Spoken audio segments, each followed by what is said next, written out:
नमस्ते, Sebastian लुसिडो 5 minute fresh start में आपका स्वागत है। मैं मत्ती 7 पद 21 में हूँ और इसे ध्यान से सुनो। यह है, मैंने इस पर दूसरे दिन बात की थी। मेरे ईसाई धर्म के पहले 18 महीने मेरे पास ऐसे पाठ थे जिन्होंने मेरे जीवन की नींव रखी और मुझे एक विश्व प्रसिद्ध व्यक्ति से एक भविष्यवाणी मिली। तो ये उन पाठों में से एक है। ये कहता है, हर कोई जो मुझसे कहता है प्रभु प्रभु स्वर्ग के राज्य में प्रवेश नहीं करेगा, बल्कि वही जो मेरे स्वर्गीय पिता की इच्छा पूरी करता है। उस दिन कई लोग मुझसे कहेंगे, प्रभु प्रभु क्या हमने आपके नाम से भविष्यवाणी नहीं की, आपके नाम से दुष्ट आत्माओं को नहीं निकाला, आपके नाम से कई अद्भुत कार्य नहीं किए? और तब मैं उनसे कहूँगा, मैंने कभी तुम्हें नहीं जाना, मुझसे दूर हो जाओ तुम जो अधर्म का अभ्यास करते हो। इसलिए जो कोई मेरी इन बातों को सुनता है और उन पर अमल करता है, मैं उसे उस व्यक्ति के समान मानता हूँ जो अपनी घर चट्टान पर बनाता है। और बारिश हुई, बाढ़ आई, हवाएं चलीं, घर पर प्रहार किया और वह नहीं गिरा क्योंकि वह चट्टान पर बना था। लेकिन जो कोई भी मेरी इन बातों को सुनता है और उन पर अमल नहीं करता, मैं उसे उस मूर्ख व्यक्ति के समान मानूंगा जिसने अपना घर रेत पर बनाया। बारिश आई, बाढ़ आई, हवाएं चलीं, घर पर प्रहार किया और वह गिर गया और उसकी गिरावट बहुत बड़ी थी। तो मैं इसे एक युवा के रूप में सुन रहा हूं। ओह, एक इतालवी बच्चा जो अभी कैथोलिक धर्म से बाहर आया है। मैं कैथोलिकों के साथ कुछ भी गलत नहीं है और कैथोलिक धर्म में बहुत से लोग उद्धार पाते हैं, लेकिन इसकी संरचना आपको भगवान के साथ व्यक्तिगत संबंध रखने और बाइबल सीखने की अनुमति नहीं देती, क्योंकि वे वास्तव में इसे नहीं सिखाते। तो आप जानते हैं, और ये एक और शिक्षा के लिए है। तो आज मैं बात करना चाहता हूं, जब मैंने यह सीखा, मैं 19 साल का था जब मैं उद्धार पाया। मैंने प्रभु की श्रव्य आवाज़ सुनी। हर कोई जो कहता है वह प्रभु प्रभु और स्वर्ग के राज्य में प्रवेश नहीं करेगा। खैर, उस समय का प्रारूप रोमनों की प्रार्थना कहना था। मैं यीशु मसीह में अपने प्रभु और उद्धारकर्ता के रूप में विश्वास करता हूँ।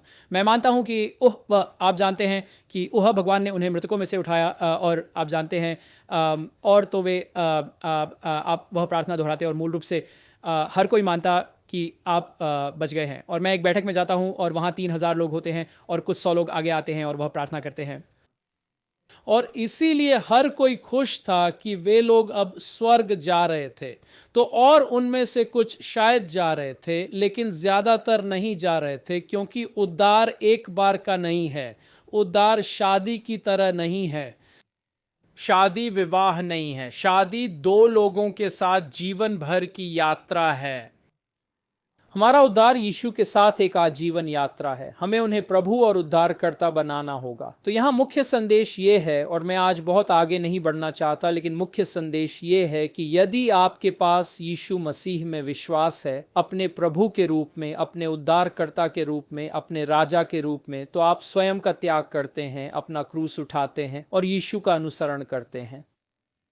तो यहाँ यीशु कह रहे हैं, हर कोई जो मुझसे कहता है प्रभु प्रभु, वह परमेश्वर की इच्छा नहीं करेगा, परमेश्वर के वचन का पालन नहीं करेगा, वचन के अनुसार नहीं जिएगा, दुनिया में प्रकाश और फल नहीं बनेगा। हर कोई जो यह कहता है वह वास्तव में ऐसा नहीं करेगा। यही वह यहाँ कह रहे हैं।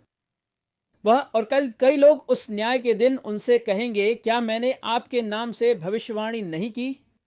क्या मैंने तुम्हारे नाम पर दुष्ट आत्माओं को नहीं निकाला? क्या मैंने तुम्हारे नाम पर ये अद्भुत काम नहीं किए? और यीशु कहेंगे, मैंने तुम्हें कभी नहीं जाना। अब इस बारे में सोचो। मैं एक 19 साल का लड़का हूं, कुछ सड़क की समझ है, सोच रहा हूं कि ये लोग सोचते थे कि वे स्वर्ग जा रहे हैं और वे नहीं गए और उनके लिए बहुत देर हो चुकी थी।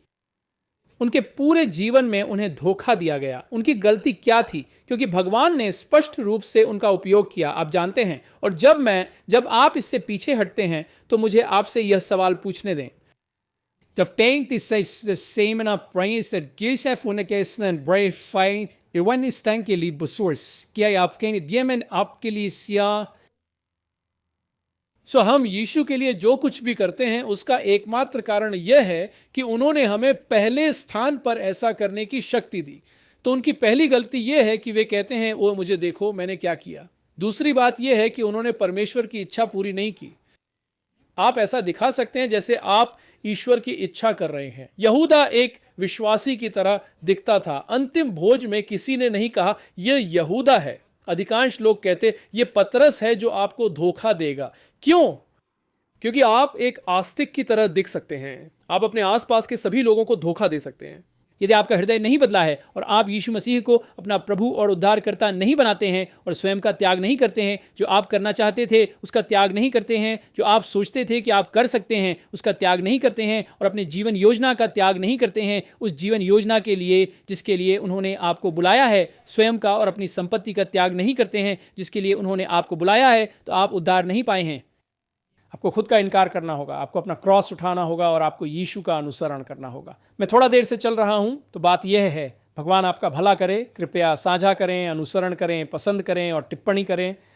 ये वास्तव में हमारे सोशल मीडिया एल्गोरिदम में हमारी मदद करता है। और फिर हमारे साथ साझेदार बनने के बारे में प्रार्थना करें। अगर हम आपको आध्यात्मिक रूप से पोषण दे रहे हैं तो मुझे विश्वास है कि मैं ये पूछ सकता हूं, हमें $10 या $25 या $50 प्रति माह दें, बस हमारी मदद करें। आप जानते हैं, क्योंकि अगर आप में से सैकड़ों लोग ऐसा करते हैं तो ये एक संख्या बन जाती है जिससे हम अधिक स्टाफ रख सकते हैं। आप जानते हैं, अब हम 7 भाषाओं में हैं। ये संदेश रूसी, चीनी, हिंदी, अरबी, स्पेनिश, फ्रेंच और अंग्रेजी में प्रसारित किया जाएगा।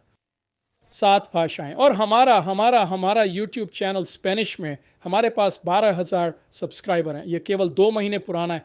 खैर, भगवान आपका भला करे। आपका दिन शुभ हो। देखने के लिए धन्यवाद। आज देखने के लिए धन्यवाद। सूचित रहने और मंत्रालय के साथ खड़े रहने के लिए watchandsofttruth.com पर जाएं। आपको मुफ्त संसाधन, संपूर्ण शिक्षण श्रृंखला और सुसमाचार फैलाने में हमारे साथ साझेदारी करने के तरीके मिलेंगे। आज ही watchandsofttruth.com पर दान करें।